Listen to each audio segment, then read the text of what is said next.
সম্মানিত দর্শক, ডক্টর ইউনূস যে বক্তব্যটি দিয়েছে যে নির্বাচনের দিনেই গণভোট হবে, আমরা এই বক্তব্য তীব্র প্রতিবাদ করছি।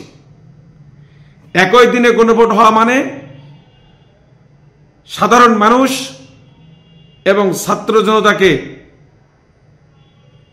বিপদে ফেলে দেওয়া এবং ছাত্র জনতার দাবিকে অগ্রাহ্য করা। সুতরাং আমরা একই দিনে গণভোট মানি না। অবশ্যই গণভোট জাতীয় নির্বাচনের আগে দিতেই হবে।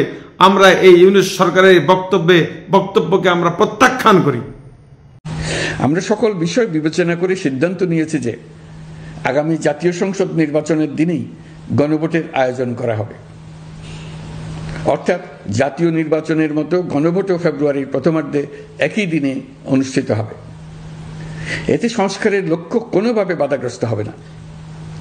নির্বাচন আরও উৎসবমুখর ও সাশ্রয়ী হবে। গণভোট অনুষ্ঠানের লক্ষ্যে উপযুক্ত সময়ে প্রয়োজনীয় আইন প্রণয়ন করা হবে।